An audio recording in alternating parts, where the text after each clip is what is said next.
The fog had always been more than just a weather phenomenon on the moors. It was the breath of the land itself, a mist that twisted and curled with purpose, carrying with it stories of a time long forgotten. Every evening, as the light dimmed and the world seemed to hold its breath, the moors would come alive. Not with sound, but with silence. A silence so deep that it felt as if the land was holding its secrets just beneath the surface, waiting for someone to dare uncover them. Tonight was no different. The mist rolled across the hills, thick and oppressive, swallowing the land whole. The air was damp and cold, clinging to the skin, and the trees stood as sentinels, their gnarled limbs reaching into the fog like skeletal hands, offering no comfort. A lone figure made his way through this desolate landscape, his feet crunching on the frozen earth beneath him, every step echoing in the unnatural quiet. He was a historian, a man driven by a thirst for knowledge, though some might call it obsession. His curiosity pulling him toward places like this, where history and myth blurred into a single line.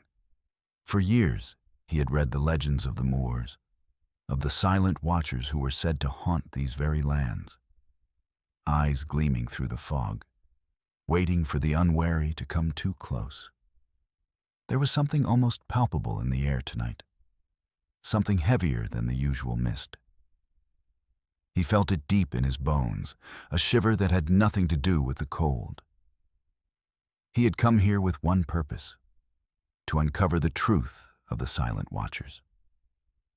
Were they merely a story passed down through the ages, a tale meant to scare children and warn travelers? Or was there something more to the legend, something deeper, darker? He had to know. The distant howl of a wind echoed across the moors, carrying with it the scent of damp earth and decay.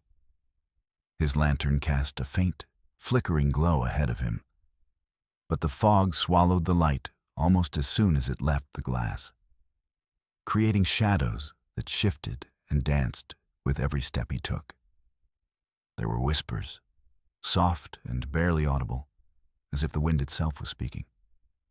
And in the eerie silence, they seemed louder, more pressing. He paused, listening. Was it the wind? Or something else? The historian's mind raced, his rationality at war with the unease settling deep within him. He had heard of these whispers, but he had always chalked them up to the wind, to the haunting nature of the moors. Yet tonight, there was an undeniable sense of someone, watching. The hairs on the back of his neck stood on end, and he felt the primal urge to turn around, to flee back to the safety of the village. But he didn't. His feet remained planted, driven forward by the insatiable need to uncover the truth.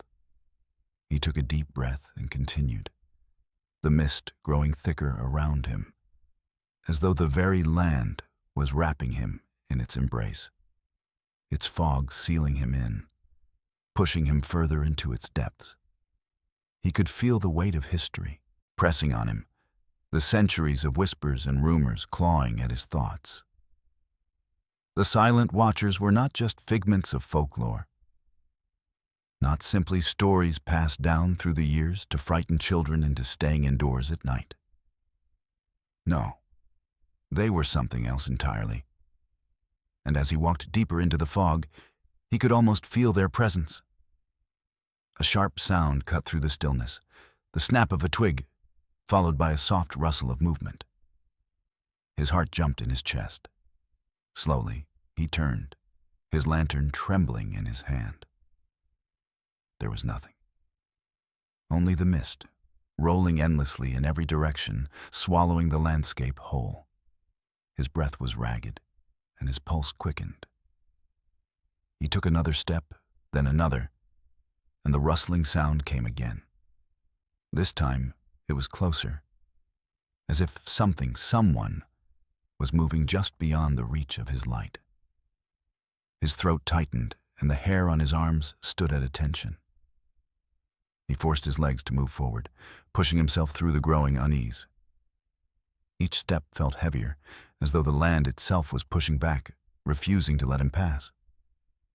And then, through the mist, he saw it. An outline, barely discernible at first. A figure, standing motionless. His breath caught in his throat, and for a moment, he couldn't move. It was just a shadow, a trick of the light, he told himself. But there was something about it, something wrong. The figure was too still, too silent, as if it had been there forever, waiting for him. He raised his lantern, casting its weak light upon the shape, but the mist swallowed it whole, offering no answers, no clarity. The figure remained, watching. The historian felt his heart thudding in his chest, each beat louder than the last. He stepped forward again, and as he did, the figure began to move, slowly at first, then with greater purpose, its form barely visible through the fog. The historian stopped, frozen, unsure whether to run or stay. He could hear his breath, shallow and rapid, and in the silence, it was the only sound that existed. A voice, soft but unmistakable, cut through the fog, reaching him with a chilling clarity. "Leave," it whispered, the word hanging in the air like a curse. The historian's heart stopped. He took a step back, but the figure moved again, and this time, it was not alone. The mist parted briefly, revealing more figures, their faces obscured by the fog, but their eyes gleaming with an unnatural light. They moved in unison, their gaze fixed on him, and the historian felt the weight of their stare as though it were a physical force, pressing down on him, forcing him to stay. "Leave," the voice repeated, now louder, more insistent. "Leave, before it's too late." The historian's legs trembled, and he felt his breath grow ragged. This was not just a ghostly figure. It was a warning, a presence he could not explain. His pulse raced, his body flooded with a sudden, overwhelming urge to flee. But he didn't. Not yet. Instead, he took a slow step forward, his curiosity overriding his fear. The figures did not move, their eyes watching him with an intensity that felt almost predatory. He reached for his notebook, his hand shaking as he scribbled the first notes about the watchers in the fog, trying to capture what he was seeing, what he was feeling. In the distance, a bell tolled, its sound carrying across the moors, echoing like a final warning. The historian turned, his heart heavy with the weight of what was happening. He had come to uncover the truth, but the truth, whatever it was not ready to be revealed. The watchers, silent and eternal, had spoken. And now they would watch him too, forevermore. The mist swallowed the figures again, and just like that, they were gone. Yet, as the fog rolled back in, the historian couldn't shake the feeling that they were still there, hidden just beyond the reach of the light, waiting for him to make the next move. His journey had only just begun. The fog had not lifted, and the historian found himself deeper in the moors than he had ever anticipated. The mist, now an almost tangible presence, wrapped itself around him like a living thing. Each breath was filled with the scent of damp earth and decaying leaves, and as he walked, the silence seemed to grow heavier, pressing against his chest. The only sound was the steady rhythm of his boots crunching against the frozen earth, though even that seemed muted, as if the land itself sought to swallow every trace of life. It had been hours since the figure in the mist had vanished, leaving behind only the ghostly memory of its eyes, pale, gleaming, and unblinking. The historian had tried to shake off the lingering feeling that he was being watched. But the more he moved through the fog, the more certain he became that something was tracking him, hidden just out of sight, always lurking in the periphery of his vision. It was as if the land itself, the very fog that obscured his way, was conspiring against him. He paused at the edge of an old stone wall, its surface slick with moisture, covered in lichen and moss that had grown undisturbed for centuries. It marked the boundary of an ancient graveyard, one of the few landmarks that had survived the ravages of time. The historian had heard of this place, of course. Whispers of it buried in old books, cryptic references to graves that should never have been disturbed. It was said to be the home of the Silent Watchers, a group of figures who had watched over the moors for as long as anyone could remember. But their true nature, their origins, had always been shrouded in mystery. The Watchers were not like any ordinary ghost or spirit. They were older, much older, and their presence could be felt long before they were ever seen. Some believed them to be the spirits of ancient guardians, protectors of the land, bound to its soil by a curse that could never be broken. Others, however, whispered that they were not spirits at all, but something far more ancient, something that predated even the first human settlers of the moors. These Watchers were said to be the keepers of secrets, the silent witnesses to the rise and fall of civilizations that had long since vanished into history. They saw everything, but never spoke of it. They never interfered, never made their presence known, until they were ready. The historian's hand brushed the surface of one of the gravestones as he passed, the cold stone beneath his fingers sending a jolt of energy up his arm. He shuddered, but whether it was from the cold or the sensation that someone was watching him from the shadows, he couldn't say. His eyes darted around the graveyard, scanning the fog for any signs of movement. But there was nothing. Only the silence remained. The Watchers had been part of the folklore of the region for centuries, their legend woven into the very fabric of the land. It was said that they had been present during the earliest days of the moors, even before the first humans had settled here. They were there when the ancient rites were performed, when the first stones of the graveyard were laid, and when the old gods were worshipped in secret. The Watchers had witnessed the rise of kingdoms and their eventual downfall, the fall of empires that had left nothing but ruins in their wake. And through it all, they had remained, silent and unchanging. But the question that had haunted the historian since he first set foot on these moors was simple. Why? Why had the Watchers chosen to remain hidden for so long? What had kept them bound to this land? And what had driven them to watch, but never intervene? His thoughts were interrupted by a soft rustling in the fog, a sound that seemed almost deliberate, as though someone, or something, was moving just beyond his field of vision. He froze, his breath catching in his throat. The air seemed to thicken, and for a moment he could almost hear the pulse of the land itself, a deep, rhythmic thrum that seemed to emanate from the earth beneath his feet. The historian's heart raced, his eyes scanning the fog once more. There, at the edge of the graveyard, a figure emerged from the mist, barely visible but unmistakable. The figure was tall, its form shrouded in the same thick fog that enveloped the moors. The historian's pulse quickened as he realized that it was no mere illusion, no trick of the light. The figure was real. It was one of the Watchers. He could feel it, an undeniable presence that seemed to radiate from the figure, as though it were something more than human. The air grew colder, and the historian instinctively stepped back, his mind racing with fear and curiosity in equal measure. The figure did not move, its gaze fixed on the historian with an intensity that sent a chill down his spine. He tried to steady his breathing, to compose himself, but the more he stared at the figure, the more the weight of its presence pressed down on him.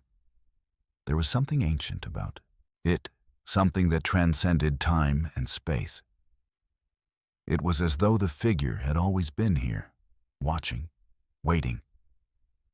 It was a silent sentinel, guarding the secrets of the moors, a living embodiment of the land's mysterious past. The historian took a hesitant step forward, his hand trembling as he raised his lantern, the flickering light casting eerie shadows on the stone gravestones. The figure remained motionless, its face obscured by the fog, but the historian could feel its eyes upon him, their gaze as cold and unblinking as the stone around him. He swallowed hard, his throat dry, and in that moment, the weight of centuries seemed to press upon him, as if the land itself was trying to pull him into its embrace. "Who are you?" the historian whispered, his voice barely audible above the wind. "What do you want?" The figure did not respond. It merely stood there, silent and unyielding. The historian's heart pounded in his chest, the silence stretching out between them like an eternity. Was this it? Was this the moment he had been seeking? The moment when the Watchers would reveal themselves in their true form? Or was this just another illusion? Another fragment of folklore brought to life by the fog? But as the seconds ticked by, the figure began to fade, dissolving back into the mist from which it had emerged. The historian took a step forward, his heart still racing. But the figure was gone, vanishing as quickly as it had appeared. The fog closed in around him once more, and the weight of the silence pressed down on him like a shroud. Was it a warning? A message from the past, delivered in the only way the Watchers knew how? Or had he merely imagined the entire encounter, the result of too many sleepless nights and too much time spent poring over old books and legends? The historian stood there for a long time, his thoughts swirling like the fog around him. He had come here seeking answers, seeking the truth about the silent Watchers. But in that moment, he realized that the truth was not something that could be easily uncovered. It was buried deep in the land, hidden beneath layers of fog, forgotten rituals, and ancient secrets. And the Watchers would not reveal it until they were ready. With a final glance at the graveyard, the historian turned and walked back into the fog, his heart heavy with the weight of what he had seen and what he had yet to understand. The Watchers were not just a myth. They were real. And they were watching. The fog clung to the earth like a suffocating veil, distorting the world around the historian as he trudged deeper into the moors. Every step felt as though he was sinking into the past, each footfall reverberating through time, disturbing the ancient silence that had settled over these lands. The air was thick with moisture, each breath heavy and wet, carrying the smell of moss, earth, and something more.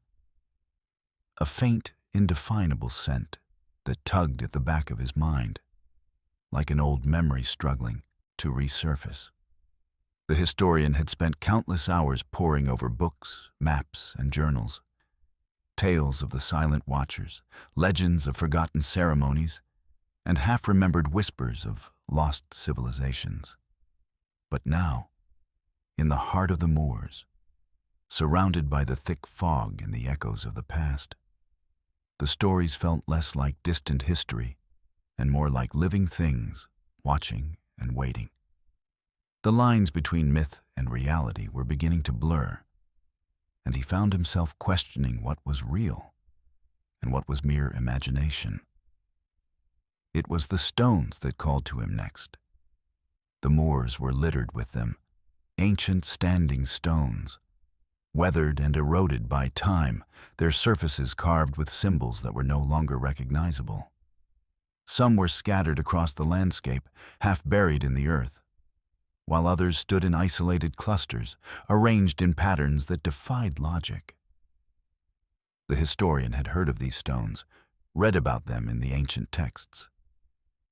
They were remnants of an ancient civilization, long since lost to the sands of time, and were thought to have been places of worship or ritual. But what kind of rituals had been performed here? And what connection did these stones have to the watchers? As he approached one of the larger stones, its jagged edges rising from the earth like a silent sentinel, the historian's hand instinctively reached out to touch its surface. The stone was cold and rough beneath his fingertips, worn smooth by centuries of exposure to the elements. But as he ran his hand over the stone, something stirred within him. A jolt, like a flicker of static, shot up his arm. He withdrew his hand, startled. But the sensation lingered, a subtle hum vibrating through his body.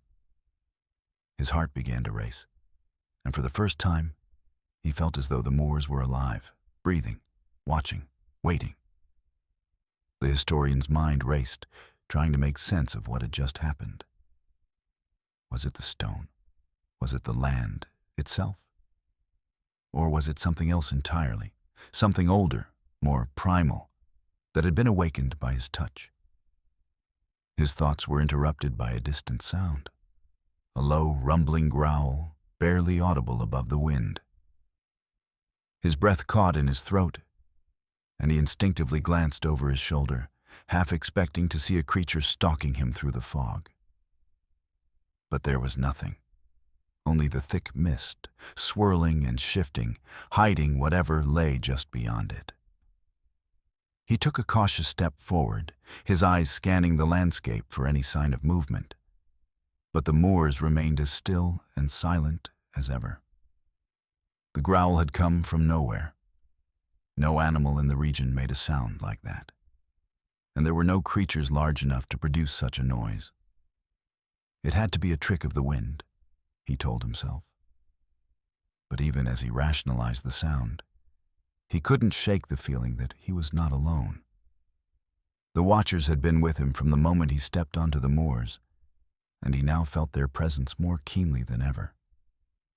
His gaze returned to the standing stone. Its weathered surface seemed to shimmer in the dim light, the faintest traces of ancient markings barely visible against the stone. The historian leaned closer, his breath fogging up the surface as he studied the symbols. There was something familiar about them, though he could not quite place where he had seen them before.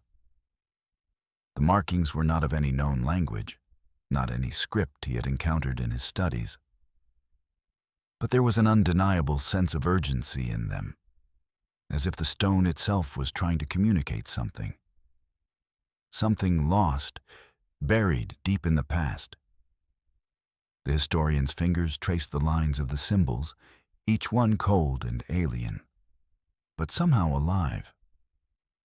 He could feel the energy pulsing through them, the same strange vibration that had shot up his arm earlier.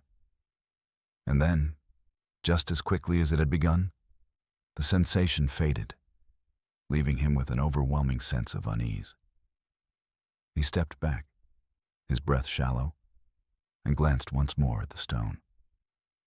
It loomed above him, silent and unyielding, its ancient power still echoing in the air around him. He needed to understand this. He needed to know what the stone was trying to tell him. But as he turned to leave, something caught his eye. A faint shimmer in the fog, a glimmer of light that did not belong. It was not the soft glow of his lantern, nor the pale shimmer of the mist. It was something else, something more deliberate, and it was moving. The historian hesitated for a moment, torn between the urge to investigate and the growing sense of danger that had begun to coil in his chest. He had come this far, after all. He had already felt the watcher's eyes on him, felt the land pull at him with its ancient power. What was one more step into the unknown? With a quiet breath, he began to move toward the light. His lantern held high, casting long shadows that seemed to stretch and twist in the fog. The light flickered again, drawing him in like a moth to a flame. and soon he found himself standing at the edge of a clearing, where the mist parted just enough to reveal an old stone circle. The stones stood tall and imposing, their surfaces etched with the same symbols as the one he had touched earlier. But here, they were arranged in a perfect circle, their faces turned outward, as though they were watching, waiting. The air in the clearing felt different, thicker, heavier, charged with something ancient. The historian could feel the weight of the stones, their energy pressing against him like a physical force. He stepped closer, his heart pounding in his chest.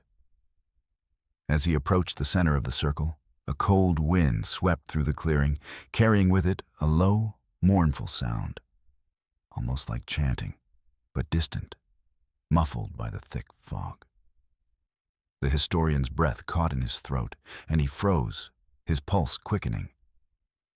The sound seemed to come from everywhere and nowhere at once, filling the air around him with an eerie presence.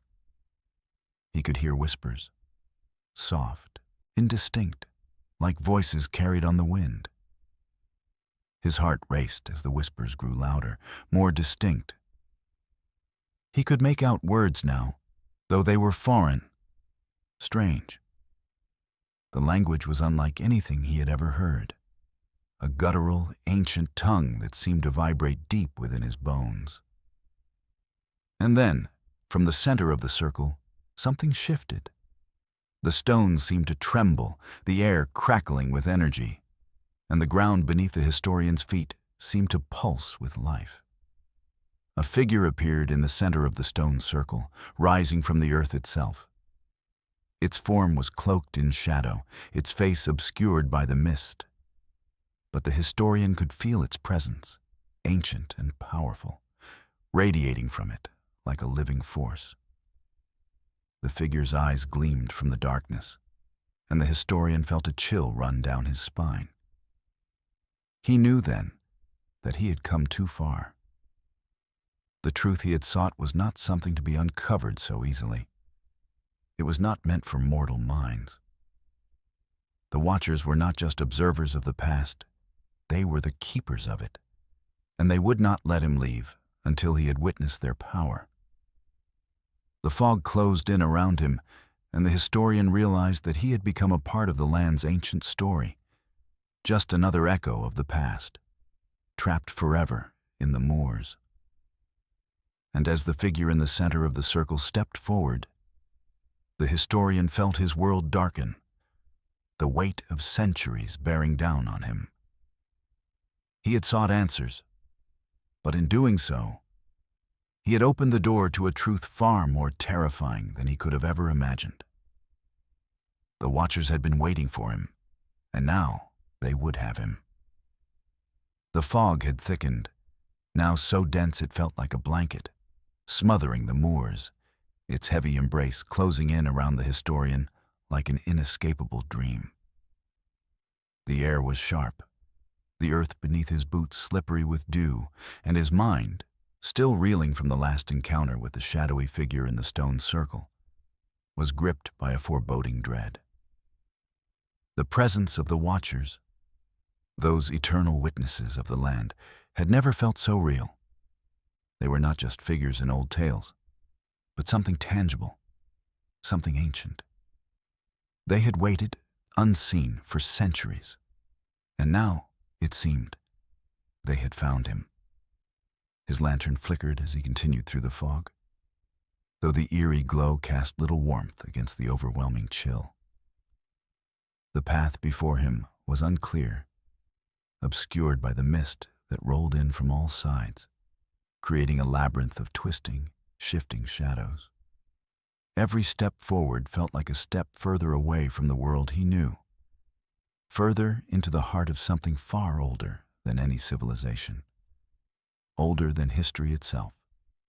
The historian's mind was torn between the desire to find answers and the growing fear that he was no longer in control of the narrative. The Watchers were not the only mystery. Something darker, something more insidious, was woven into the very fabric of this land. There was a restless energy, a force that seemed to push at the edges of his perception, whispering to him from the corners of his mind. And yet, despite the overwhelming sense of dread, his curiosity remained. It was an insatiable hunger, one that he could not silence, no matter how much he wished to turn back. As he walked, the whispers returned. At first they were faint, soft murmurs, carried on the wind like half-formed words, barely audible over the low hum of the fog. But soon they grew louder, more distinct, as though they were coming from just beyond his reach. The historian stopped, his heart hammering in his chest. The fog around him swirled, thickening, bending as if in response to the whispers. He strained to hear, his breath shallow, but the words remained elusive, slipping through his ears like water. It was then that he noticed them. Shapes, fleeting figures, barely visible through the dense mist. He blinked, and they were gone. His pulse quickened. Was he imagining things? Or had something truly moved just beyond the reach of his lantern's light? With a shaky breath, he pressed forward, his steps now tentative, his hand gripping the lantern tightly as if it could offer him some semblance of security. The figures, whatever they were, had not felt human, no. They were more like shadows, ethereal shapes that seemed to flicker in and out of existence. The historian could feel their eyes upon him, watching, waiting. Then, a voice, clear and undeniable, cut through the fog. "Do you hear them?" The historian froze. His mind scrambled, trying to place the voice. It was not his own thoughts, not a trick of his mind. It was external, real. But from where? The voice came again, this time closer, closer than before. "You've walked too far, historian, too far into what was never meant to be found." The voice carried an authority that chilled him to the core, a depth that resonated within the very bones of the earth. He had heard it before, in the whispers that surrounded the watchers. But this voice was different. It was not one of the watchers. It was something else, something that had not been hidden in folklore, something that belonged to a far older time, a time long before even the watchers themselves. The fog parted, and in the eerie stillness, he saw them. Figures, shrouded in shadow, standing just beyond the reach of the lantern's light. Their forms were tall, imposing, and their features, if they had any, were concealed in darkness. Their presence felt suffocating, as if they were not just watching, but judging. "You have awakened what should remain buried," the voice said. Now just behind him, its breath cold against his ear. "You have disturbed the past, and now you will bear its weight." The historian's throat tightened. His body froze in place, his every instinct telling him to flee, yet he could not move. It was as though the very air around him had turned to stone, holding him captive. The figures stepped forward, their movement slow, deliberate. Each step seemed to cause the earth beneath him to tremble, sending ripples through the fog. The historian could not tear his eyes away. There was something about them that was almost hypnotic, an undeniable pull that rooted him to the spot. One of the figures spoke again, its voice like the distant echo of a forgotten past. "Do you know the stories, historian? Do you understand what you have come seeking?" The historian's mouth went dry, but he forced himself to speak, his voice hoarse. I've heard the legends, the watchers, the stones, the rituals. But they are just stories, aren't they? Myths." The figure's laughter was low, a sound that vibrated through the fog like the rumble of distant thunder. "Myths. The watchers are not myths. They are not stories to frighten children. They are guardians of what you do not understand. They have always been here, watching, and they will always remain. The historian's heart pounded as he tried to comprehend what was happening. The Watchers, guardians of the land, protectors of some forgotten truth. What had he stumbled upon? He had come here to uncover the history of the Watchers. But this was something else entirely. The figure in the front stepped closer, and the historian could now see faint outlines of features. Pale eyes that gleamed like pearls, hollow, unblinking, staring right through him. There was a certain emptiness to them, a void that seemed to pull at the very fabric of reality. As it came closer, the historian could feel the weight of centuries pressing down upon him, the oppressive knowledge of all that had come before him and all that had been hidden. "What is it you seek?" the figure asked, its voice cold as if testing him. The historian's throat tightened again, but he pushed the words out. "The truth. I want to know what the Watchers are. I want to understand why they remain. What do they guard?" The figure tilted its head, its expression unreadable. "You think you are the first to seek this truth? That you are the first to walk these moors, to disturb the forgotten past? Many have come before you, historian, but none of them have returned." A chill spread through him, as if the fog itself had sunk deep into his bones. His mind raced, struggling to make sense of the situation. The land, the moors, they were alive with something older than human history, older than any kingdom or civilization. The Watchers were not just guardians of the land. They were the keepers of something far more powerful, something that could not be touched, not understood by the minds of mortals. The figure stepped even closer, and the historian could feel the weight of its presence like a physical force. It was no longer a matter of myth or history.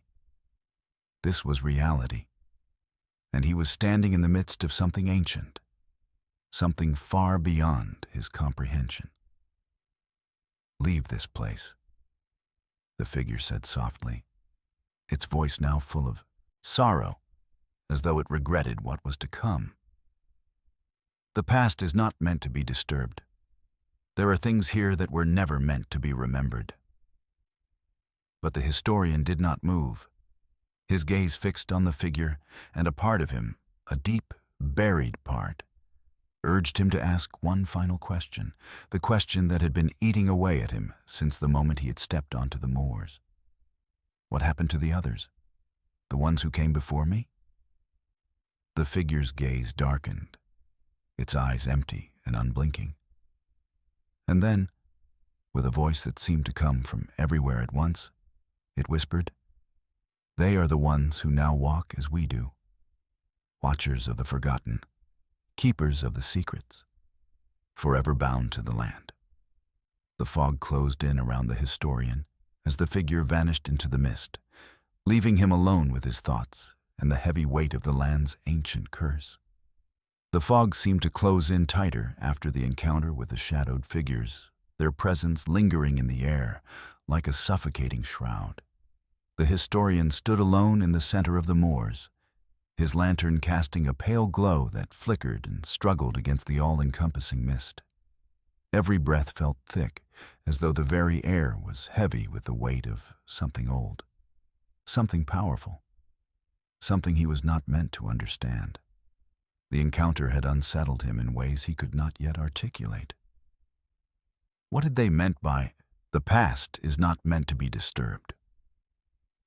What truth had they been guarding for so long? And more urgently, why had they allowed him to come this far? With every passing moment, the historian found it harder to shake the feeling that he was no longer alone in this place. Not physically, perhaps, but in a deeper, more insidious way. The Watchers were not just silent observers of the land. They were something more, something greater. and as the fog seemed to grow thicker and the landscape more alien, he couldn't help but feel the weight of their watchful eyes pressing down on him. They were everywhere, even when he couldn't see them. He continued forward, each step weighed down by uncertainty. The landscape had changed subtly. The ground beneath him was no longer just wet soil, but something else. Cracked and ancient, like the remnants of a forgotten civilization. There were no more trees here, no more stones, just vast stretches of barren, rolling earth, empty save for the occasional broken pillar, remnants of something long lost. The silence was absolute, broken only by the occasional rustle of the fog as it shifted in the wind. It was as if the world had fallen into some kind of limbo, a place where time had stopped, where history was neither past nor present. His thoughts were interrupted by the sound of something different. A soft scraping, like the sound of something dragging against the earth. His heart raced, and his hand instinctively reached for the lantern, though it offered little protection in the vast emptiness. He turned, searching the thick fog for the source of the noise, but saw nothing, only shifting shadows and the undulating mist. The scraping came again, this time louder, closer. "Hello?" His voice was barely a whisper, swallowed by the eerie stillness. The fog parted slightly, and there, standing just beyond the reach of his lantern, was a figure. The historian froze, his breath caught in his throat. The figure was tall, draped in tattered robes, its face obscured by a deep hood. It stood motionless, as if waiting for him to make the first move. It was not one of the watchers. Their eyes, those hollow, empty eyes, had never appeared so clear, so piercing. This figure was different, its presence heavier somehow, as though it bore an ancient, untold burden. "Who are you?" the historian demanded, his voice hoarse. The figure did not answer at first. Instead, it stepped forward, its movement unnaturally slow, as if it were bound by some unseen force. Each step it took seemed to cause the fog to shift, as though it were pulling at the very fabric of the land. The historian's hand tightened around the lantern. His mind raced, 1,000 possibilities flooding his thoughts, but none of them made sense. I have come to learn," the historian said, his voice shaking now. "I seek the truth about the Watchers." The figure tilted its head, and for a long moment, there was only the sound of the wind whispering through the fog. Then, finally, the figure spoke, its voice low and gravelly, like the sound of stones scraping against each other. "The truth," it said, "is not something you can simply uncover. The Watchers are not what you think they are. They have never been mere sentinels of the land. They are something older." The historian's heart skipped a beat. Something older. He had always assumed the Watchers were tied to the land, bound to its history, its secrets. But what if they were something more? Something beyond time itself? "Then what are they?" he asked, almost desperate. "Why do they watch? What do they guard?" The figure stepped closer, its form becoming more defined in the dim light of the lantern. The historian's gaze was drawn to the figure's face, pale, gaunt, and almost familiar. It was not the face of a man, nor that of a woman. It was something in between, a face that had seen too much, a face that had been part of something far beyond human comprehension. The eyes were the most unsettling, hollow yet gleaming with an unnatural light, the same kind of eyes he had seen in the Watchers. But this was no mere spirit. This was something else. "You have not yet begun to understand," the figure said softly. You think the Watchers are guardians of the past, but they are not. They are the keepers of something much darker. They are the wardens of an ancient power, a power that lies beneath the moors. The historian's mind spun. Beneath the moors? What was beneath the earth here, in this forsaken place? And why had the Watchers been guarding it? The figure stepped closer, its face now mere inches from his. The Watchers guard the doorway to a place that should never be opened. It was sealed long ago, and those who came before you, those who sought to uncover its secrets, were lost, never to return. And now, you stand on the brink of waking something that should remain forgotten. The historian felt a cold rush wash over him, his breath quickening. He wanted to step back, to flee from this revelation, but his legs were rooted to the spot. He was paralyzed, caught between fear and the need to know. "What is it?" he asked, his voice barely a whisper. "What lies beneath the moors?" The figure did not answer immediately. Instead, it reached up and slowly, deliberately, pulled back the hood, revealing a face that was both familiar and foreign, a face he had seen in his dreams. It was a face that had been passed down through the ages in ancient texts, in forgotten myths.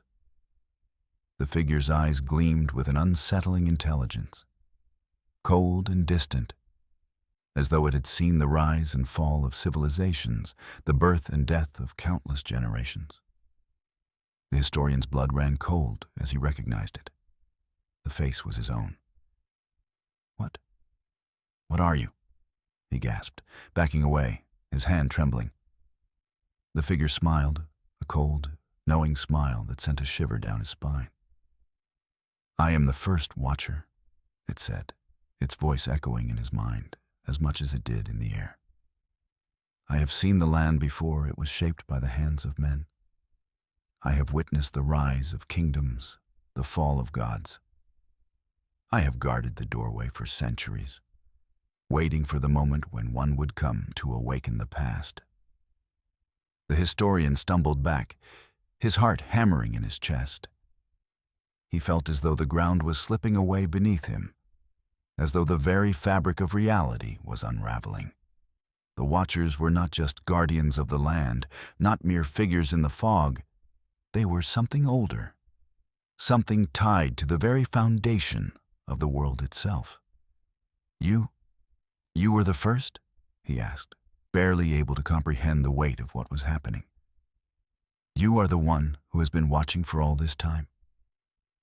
The figure nodded, its eyes never leaving his. "I have always been here, waiting. I was the first to witness the power beneath the moors, the first to understand what the land holds.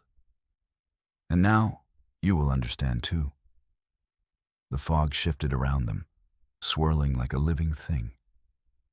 The historian felt his mind crack under the weight of the truth, and before he could ask another question, the figure reached out, its fingers brushing against his forehead. And then, everything went black. When the historian opened his eyes, the fog was gone. The moors were no longer there, and the air was still. It was as though the land had been wiped clean of everything that had come before. The figure was gone. The Watchers, too, had disappeared. All that remained was silence, and the echo of a face that would haunt him forever. The fog had lifted, but its remnants lingered in the air, like a heavy mist that could not quite be shaken. The historian stood alone in the clearing, his heart racing, his mind reeling from the revelation of the figure, the first Watcher.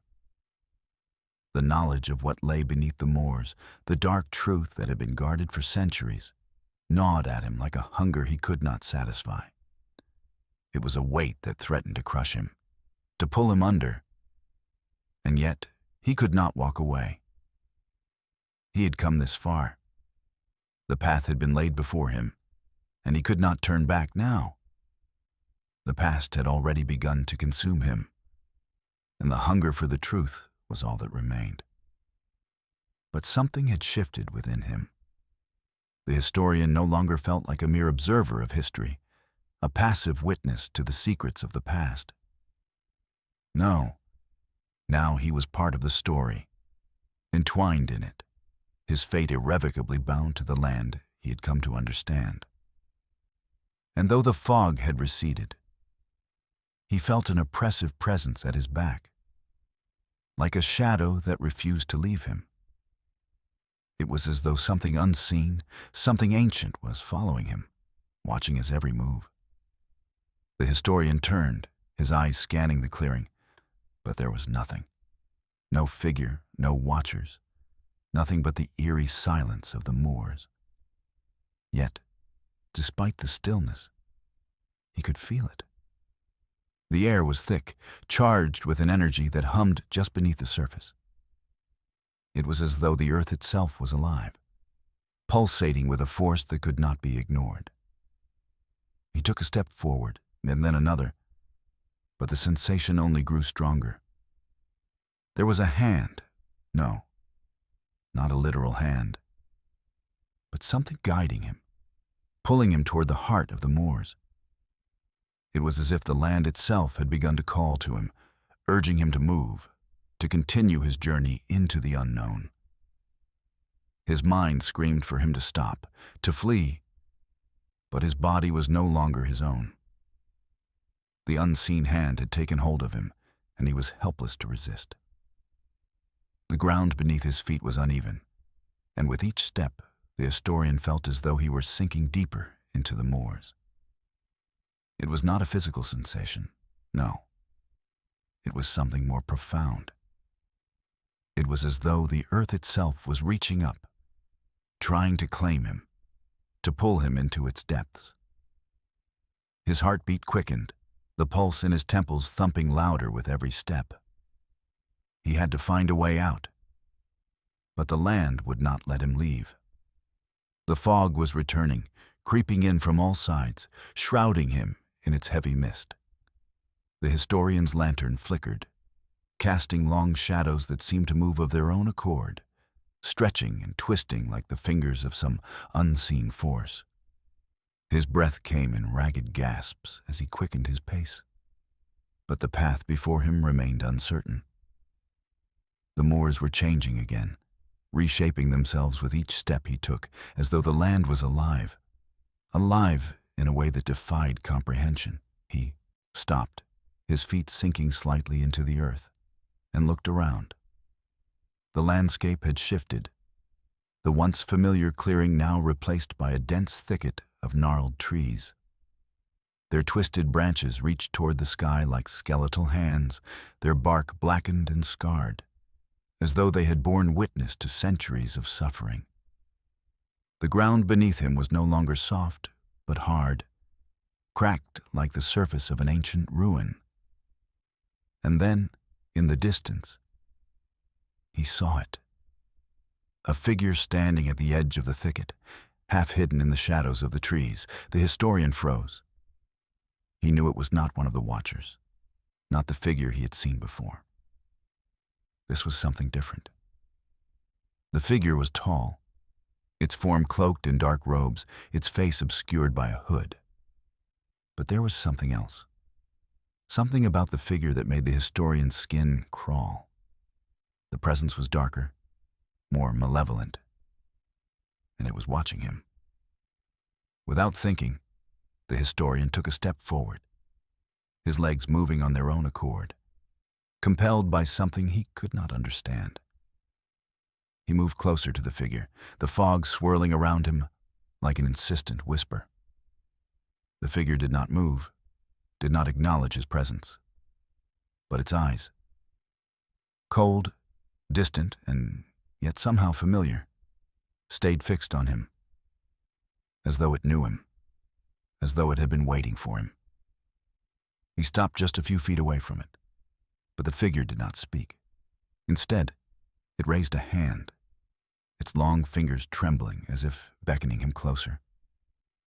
The historian hesitated for only a moment before taking another step. The unseen hand, this force that had been guiding him, was now pulling him forward, urging him to go closer, to understand. As he stepped closer, the figure's hood fell back, revealing a face that sent a jolt of recognition through him. It was not a face he had ever seen in life, but it was one that was familiar nonetheless. A face from his dreams, a face from the deep recesses of his memory, a face that had haunted him since he had first set foot on the moors. It was his own. The historian recoiled, his breath catching in his throat. "What is this?" he gasped, his voice barely a whisper. The figure did not speak at first. Instead, it stepped forward, its presence filling the space between them, its eyes gleaming with an ancient knowledge that seemed to reach into the very core of his being. The historian could feel his heart pounding, his pulse racing as the figure raised a hand, not in greeting, but in warning. "You should not have come," the figure said, its voice soft but filled with an overwhelming weight, as though it carried the burden of centuries. "The land has claimed you now. You are bound to it, just as I once was." The historian's mind reeled. "Who are you?" he demanded, his voice shaking. "What is this? What is happening?" The figure's eyes gleamed with sorrow. Sorrow and something else. Something darker. "I am the one who first walked these moors. The one who sought the truth and found only the curse of the land. You are me, as I was once. You have awakened the past, and now you must bear its weight." The historian's heart thundered in his chest. "I don't understand. What do you mean, I'm bound to it? What is this curse?" The figure stepped closer, its eyes never leaving his. "The Watchers are not the true guardians of the land," it said. "They are the keepers of the doorway, the door that opens to the ancient power buried beneath the earth. And once you have crossed the threshold, once you have learned the truth, you can never leave." A cold shiver ran through the historian. The door? The power beneath the moors? The answers he had sought had come at a terrible price, and he knew, deep within his soul, that there was no going back. He had crossed the line, and now the land had claimed him as its own. The figure reached out, placing a hand on his shoulder. Its touch was cold, its presence suffocating. "You will understand soon enough," it whispered. "But by then, it will be too late." The historian's vision blurred, and the world around him began to shift.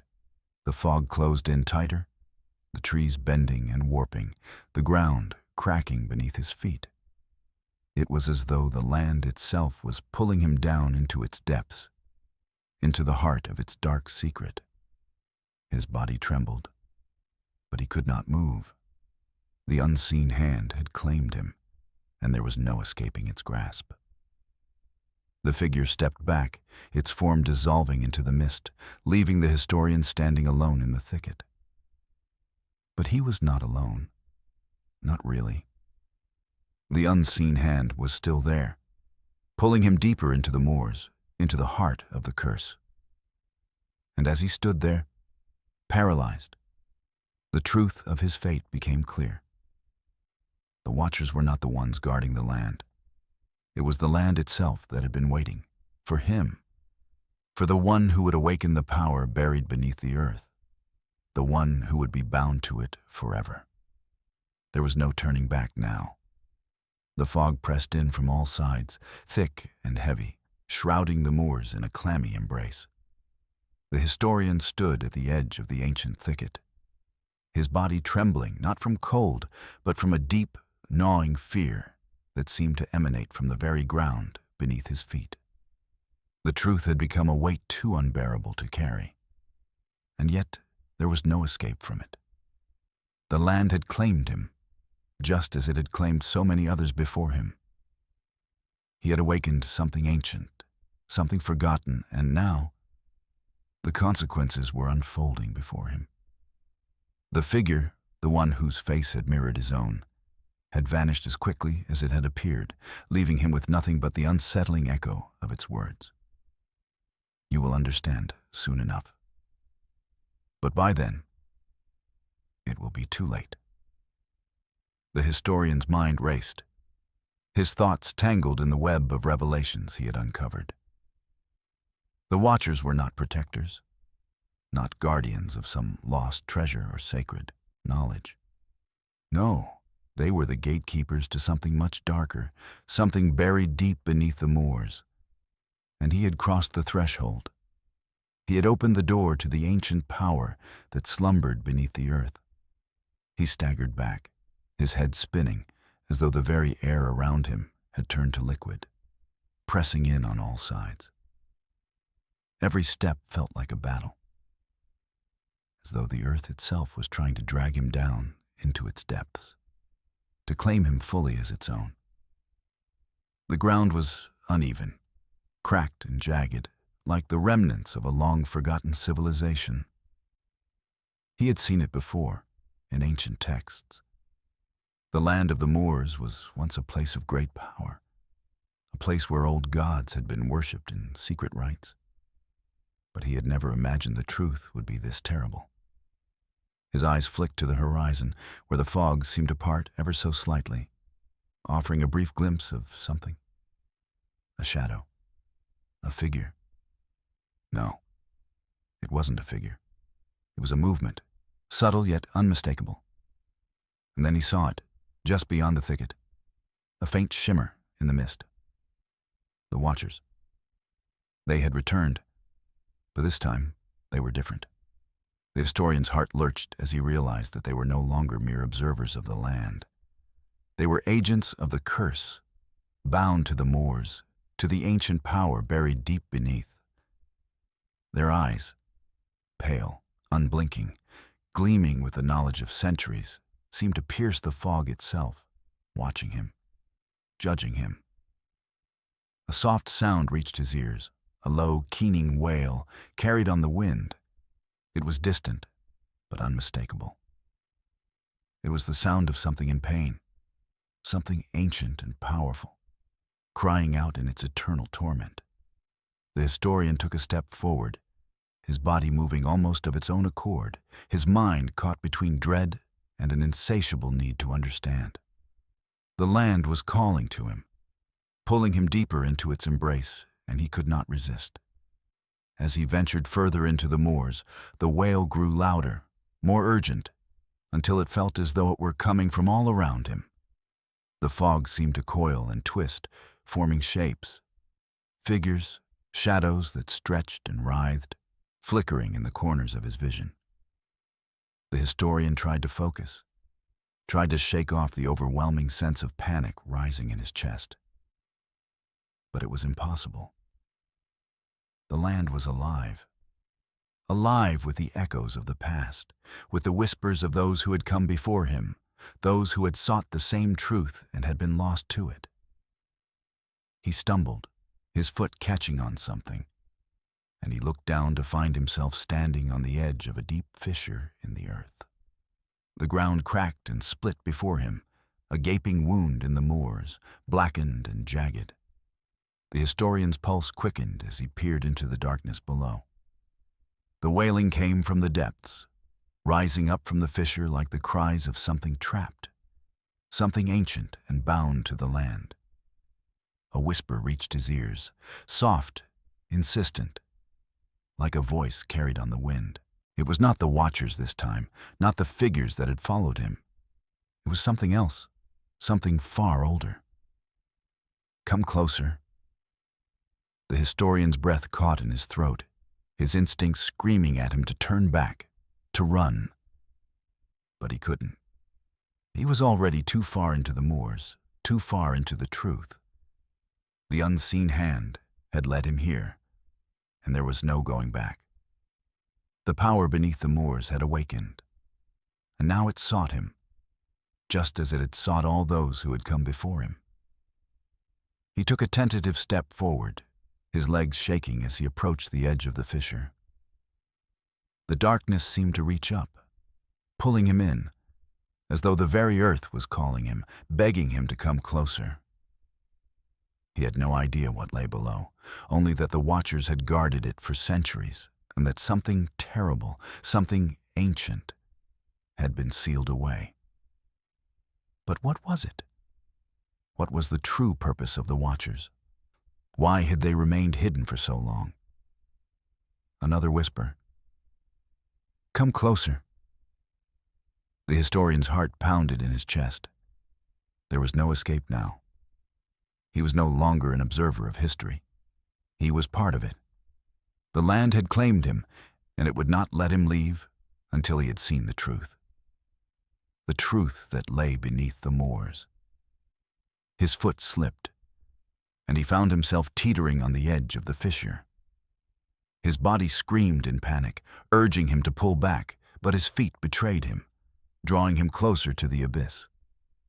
His mind was spinning, overwhelmed by the realization that he had been brought here, not by chance, but by something far more powerful, something far darker. And then the voice spoke again, this time clear and unmistakable. "You will see what you have awakened." The historian stumbled forward, his body now in free fall. The earth gave way beneath him, and for a brief, heart-stopping moment, he was suspended in darkness, the wailing growing louder and louder. He gasped, his lungs struggling for air as he plummeted downward, the sound of his own heartbeat pounding in his ears. But then, as abruptly as it had begun, everything stopped. He was no longer falling. The darkness had given way to a strange, dim light, and the historian found himself standing on solid ground once more, his feet planted firmly on the earth. But the world around him was no longer the moors. It was something else, something far older, something impossible. He was standing in the heart of a vast, ancient chamber, its walls adorned with symbols that matched the ones he had seen on the stones of the moors. The air was thick with the scent of ancient dust, the remnants of a civilization long forgotten. And yet, despite the age of the place, it was not abandoned. No, this place was alive, pulsing with an energy that vibrated through the ground beneath his feet. The historian looked around, his mind struggling to comprehend what he was seeing. The room stretched on forever, its boundaries lost in the dim light, its walls etched with forgotten history. And at the center of the chamber, on a raised platform, was a stone altar, carved with the same symbols, the same markings that had appeared on the standing stones. And on the altar, something stirred. The historian's breath caught in his throat. It was a figure, or rather, the remnants of one. It was half human, half something else. Its body twisted, scarred, its form barely recognizable as anything remotely human. But its eyes, those eyes, gleamed with an intelligence that sent a cold shiver through him. They were the eyes of the Watchers, the same eyes that had followed him, that had judged him. "You have awoken me," the voice said, and the historian felt the ground tremble beneath his feet. And in that moment, he understood. The Watchers were not guardians. They were the wardens of something far worse. They had been waiting, watching, not to protect, but to contain. And now, the seal had been broken, and he had been the one to break it. The wailing grew louder still, and the historian's heart raced as the true nature of the moors and of the curse he had unleashed became painfully clear. The truth was not just buried beneath the earth, it was alive, and it was waiting for him. And there was no escape now. The historian's breath was shallow, and his heart thundered in his chest as he stood at the center of the ancient chamber, the pulsing energy of the place vibrating through him. The altar, still bathed in the dim light, seemed to exude an oppressive weight, as though it carried the very burden of time itself. The air was thick with the stench of decay and the bitter remnants of rituals long abandoned, and the floor beneath him seemed to hum with an unseen force. As he stood frozen, the remnants of the figure on the altar began to shift, their shape undulating as though the very essence of the moors was stirring in response to his presence.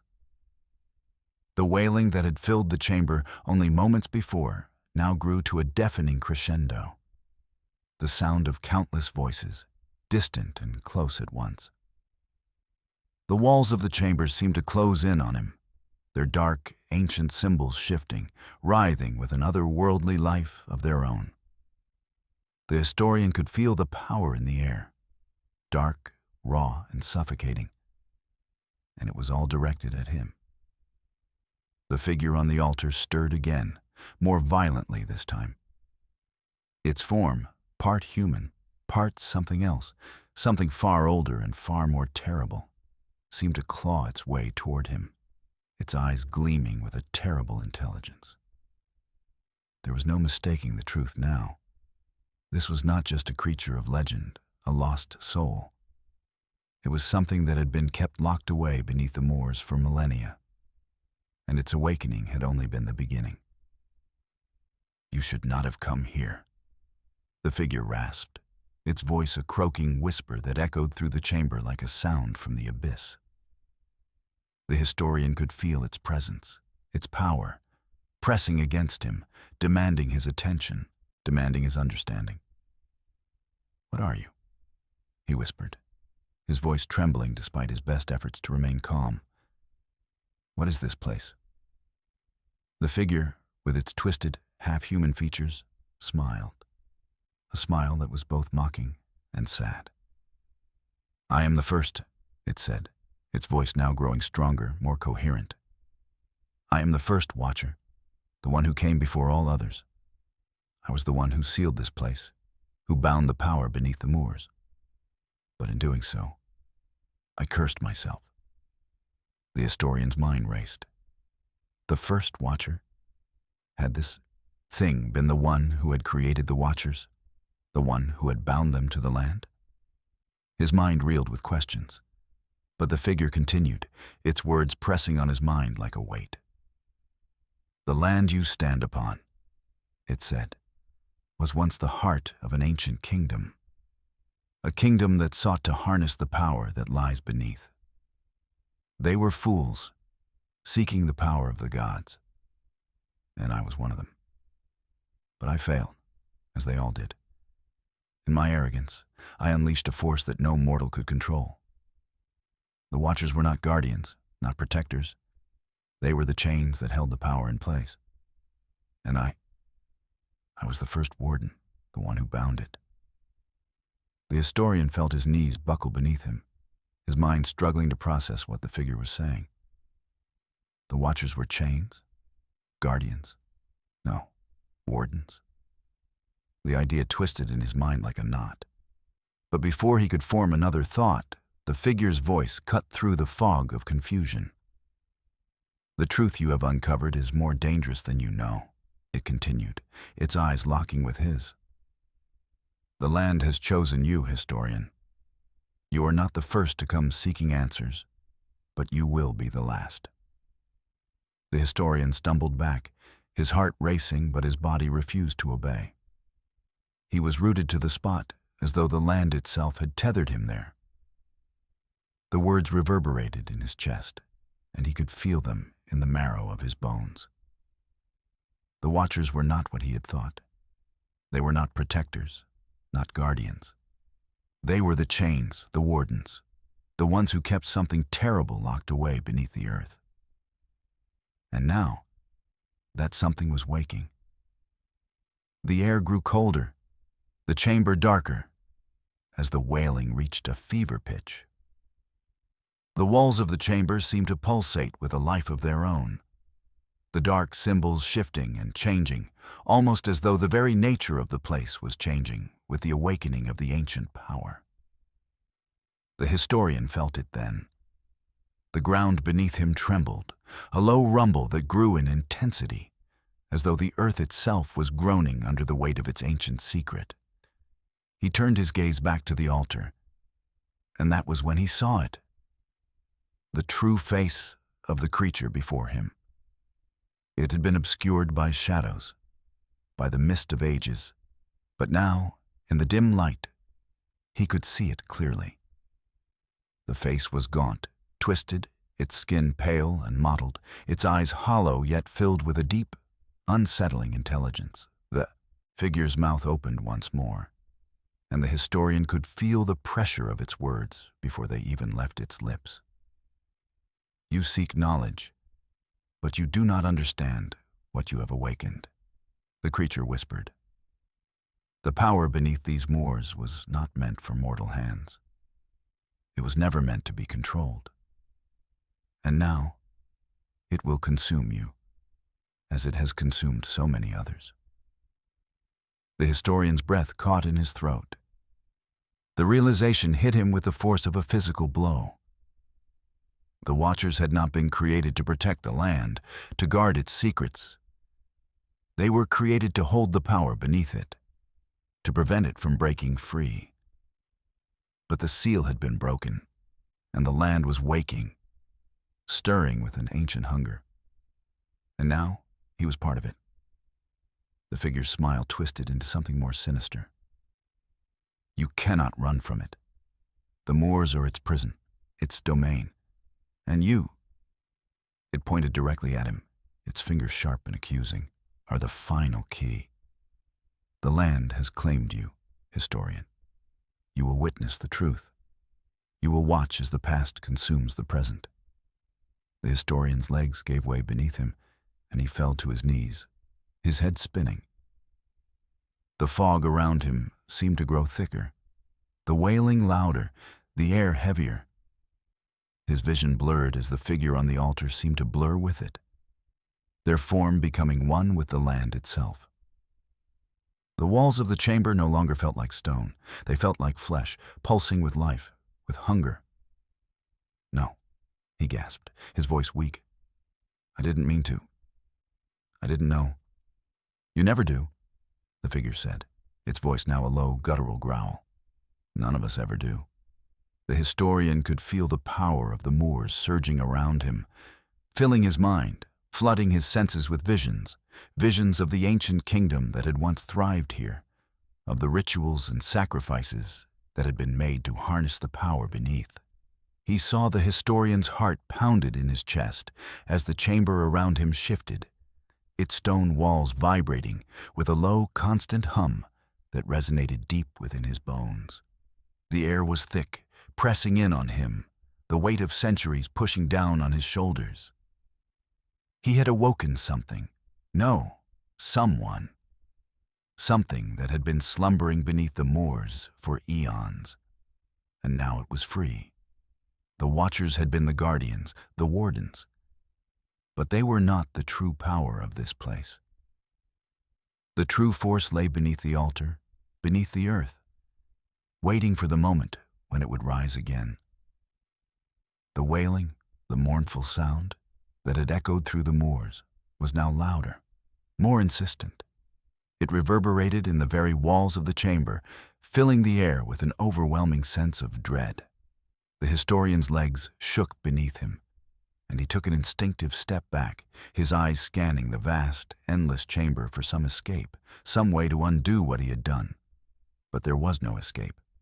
His gaze flicked to the altar, where the twisted figure now stirred. It was no longer a broken, half-human form. It was something more, a being that seemed to be made of both shadow and substance, its limbs elongating and shifting, its eyes glistening with a cold, unholy light. The historian could feel its presence in the very marrow of his bones, an ancient intelligence that reached out, grasping him, pulling him into its orbit. You have awakened me, the figure rasped, its voice an unsettling mixture of 1,000 whispers, each one more ancient and broken than the last. You have broken the seal that bound me, And now, you will see what lies beyond the veil. The historian's pulse quickened, his breath shallow as the figure on the altar slowly, agonizingly, rose to its full height. It was not truly human anymore, its form too contorted, its skin too pale, stretched too thin. But those eyes were unmistakably human, burning with a hunger that felt primordial. The Watchers were nothing more than guardians of this thing, the thing that had been locked away to prevent it from consuming the world. The figure took a step forward, its feet making no sound against the stone floor. The air seemed to ripple as it moved, distorting the space around it, as if reality itself was bending to its will. The historian felt a cold, clammy sweat break out on his forehead, and he could hardly breathe. It was as if the figure was drawing all the air from the room, suffocating him with its presence. "You have come to seek answers, historian," the creature continued, its voice reverberating through the chamber. "But you have only found the beginning of a truth too vast for your mind to comprehend. This land is not what you think. The moors were never meant to be a home for men. They are a prison, and you have unlocked the door." The historian's knees buckled, and he fell to the ground, his body shaking uncontrollably. The words, the truth, were too much for him to bear. He had thought that the Watchers were the end of the story, that they held the key to the mystery of the moors. But they were only the beginning, nothing more than caretakers of a terrible secret. This thing, this entity that now loomed before him, was the true power that had been sealed away. "I am the one who waits," the creature hissed, its voice a rasping hiss that scraped against the very air. "I am the one who has seen all things, the one who has watched the rise and fall of civilizations. The Watchers are my children, my servants. They keep the door closed. But you have opened it." The historian's mind raced, desperate to understand. What had he done? He had come here seeking answers, but now he realized that the answers had come at a price. The Watchers had been guarding the land, not because it was a place of power, but because it was a place of imprisonment. The land itself was a prison, and the creature before him was the one who had been imprisoned. For how long? Centuries? Millennia? His chest tightened with terror as the truth settled over him, like a suffocating weight. This thing was not just ancient, it was beyond time itself. It had seen the beginning of the world, and it had been chained beneath the moors to prevent it from consuming everything. But now it was free. The historian stumbled to his feet, his head spinning, his body numb with fear. He couldn't move fast enough. The creature was drawing closer, its eyes never leaving his, its hunger palpable. "You must understand," the creature said, its voice low and slow, "that this world is not what it seems. It is not meant to be as it is. It is a shell, a fragile illusion. But I will change that. I will remake this world in my image." The historian's breath caught in his throat. Remake the world? What did it mean? Had he opened the door not just to this creature's release, but to its ability to reshape everything? He could feel the power building, an overwhelming pressure that radiated from the figure like heat from a fire. "You will be part of this, historian," the creature continued, its lips curling into a smile that was both sad and predatory. "You will not escape this fate. You have opened the door, and now you will become a part of the story. The Watchers, they were only the beginning. They will return, yes, but they will serve me. All of them, bound to my will." The historian's legs gave out, and he collapsed back to the ground, his hands shaking as they pressed against the cold stone floor. His mind spun. his thoughts fragmented. How had he been so blind? He had come to uncover the truth, to learn about the Watchers. But he had never understood the true nature of the power he was dealing with. This was not a story of guardians and protectors. It was a story of imprisonment, of ancient forces that should never have been unleashed. And now, the cost of his curiosity was more than he could bear. The creature's gaze softened for a moment, as though it were contemplating something, weighing its next move. "You fear me, historian," it said, its voice quieter now. "But you should not. You are part of this now. You are a part of the land, a part of the story, the Watchers, the land itself. They will be mine, and you will be mine." The historian's thoughts raced, trying to find a way out, a way to stop this madness. He had no weapon, no tool to fight this creature. He had no power to stop what was coming. But there was one thing he could do. He remembered the words of the Watchers, the warnings they had given him. They had told him that he could never leave, but they had never said that he couldn't fight. Could he break the cycle? Could he stop the creature from remaking the world? With shaking hands, he reached for the stone at his side, the stone that had once been a symbol of the Watcher's power. He didn't know what it would do, only that it was tied to the land, to the very heart of the moors. Perhaps, just perhaps, it held the key to undoing the terrible truth he had uncovered. As the creature stepped closer, its hunger growing, the historian slammed the stone against the ground, praying to whatever gods had once been worshipped in this forsaken place. For a moment, there was nothing, only silence. Then, the ground trembled, the chamber shaking violently, as if the very earth itself were rejecting the creature's presence. The historian looked up, his heart pounding, his breath shallow. He had no idea what he had unleashed, but he knew one thing for certain. The creature had been stopped. For now. But even as the ground continued to tremble, he understood. This was not the end. It was only the beginning. The creature might be sealed away once more, but the Watchers had been right. There was no escaping the land's power. It was alive, and it would wait, always waiting for the moment when it would rise again. And when it did, the world would change forever. The historian rose to his feet, trembling, knowing that there was no going back. The moors had always been a place of mystery, but now, as the historian stood alone in the heart of the vast chamber, the land had become something more. It had become a prison for him, a prison for the truth he had uncovered.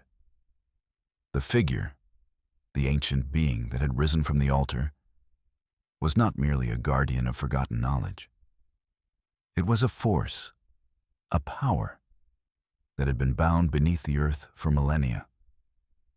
And in his pursuit of knowledge, the historian had done the unthinkable. He had broken the seal. He had awakened the thing that should never have been awakened.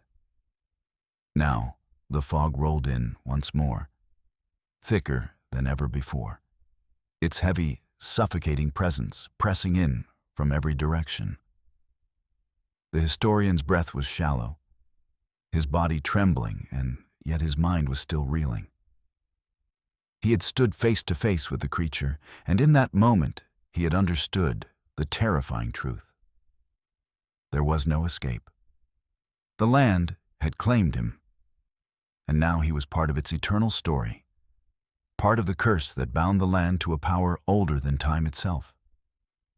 The air was colder now, colder than it had ever been. It was as though the very essence of the moors had seeped into his bones, into his soul.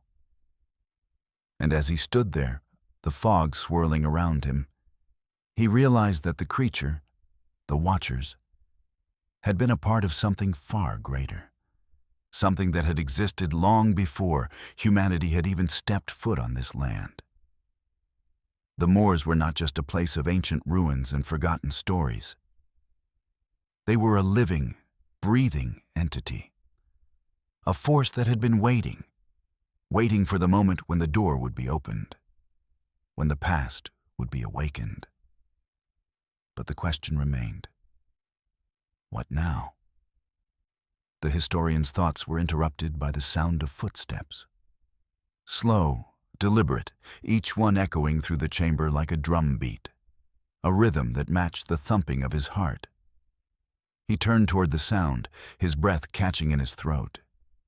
The fog parted, and standing in the distance, just beyond the altar, were the watchers. Their pale, gleaming eyes fixed on him, their faces expressionless, as though they had no care for his fate, no concern for what had happened. They were simply waiting. The historian took a hesitant step forward, his body moving on its own as if he were being drawn toward them. The watchers did not move. They remained statuesque, their forms blending into the mist, their eyes never leaving him. It was as though they were both part of the fog and yet separate from it.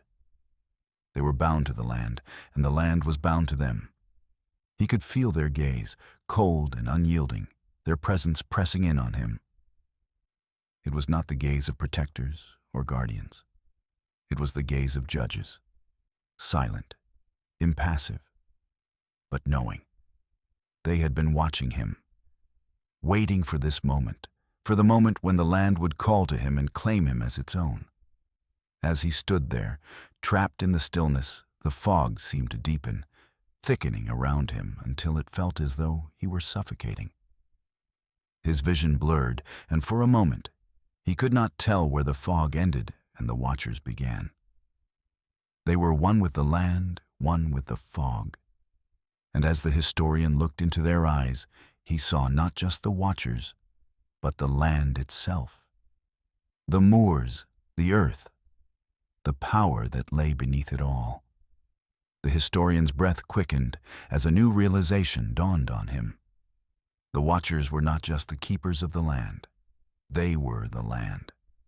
They were the embodiment of the earth itself, the guardians of the power that lay buried beneath the surface. And now, they were the ones who would guide him into the next phase of his existence. He stumbled back, his heart pounding in his chest. But the fog closed in around him, wrapping itself around his body like an unyielding embrace. The watchers moved toward him, their eyes never wavering. They were the only ones who understood. They were the only ones who had always understood the truth of the moors.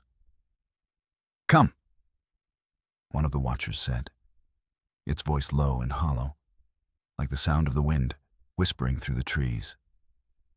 "Come with us." The historian's legs shook beneath him, but he knew he had no choice. He had crossed the threshold. He had awakened the land, and now it was time to fulfill his part in the story. The fog thickened around him, the world narrowing to a point where only the watchers and the land existed.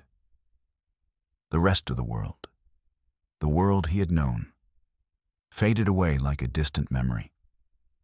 And then, just as he thought he could no longer breathe, just as the weight of the land and the watchers and the fog seemed to pull him into the depths of the earth, he heard it, a sound, a whisper. It was the same voice he had heard in the moors, the voice that had haunted him, that had followed him since he first set foot on the land. "You are not alone." The historian's eyes widened, his heart stuttering in his chest. The voice had come from within him, from deep inside his own mind, as though the land itself was speaking to him, reaching into his very soul. The watchers continued to move closer, their presence overwhelming, and yet the voice that had first warned him, was still there, lingering in his thoughts. "You are not alone," the voice repeated. "There are others who have come before you, others who have sought the truth. They are waiting for you. The historian's breath caught in his throat. Others? Who were they? What had happened to those who had come before him? The fog parted again, and in the distance, he saw them. Figures, shadowed and indistinct, moving toward him through the mist. They were the lost ones, the ones who had come seeking the truth just as he had. And now, they were part of the land, part of the Watchers, part of the story that would never end. The historian stumbled back, his mind racing. He had wanted to uncover the truth. But now he realized that the truth was not something to be uncovered. It was something to be accepted. The moors were not just a place of mystery and death.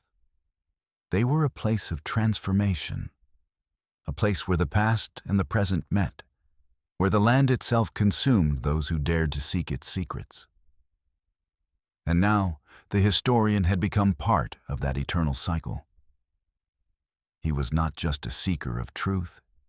He was a part of the story that had been written long before him and would continue long after him. And as the Watchers and the lost ones gathered around him, the fog closing in tighter, the historian realized that he had become one with the land. There was no escape now. There was only the land, the moors, and the eternal watch of the Watchers. And so, he stepped into the fog, into the past, into the story, and he was never seen again.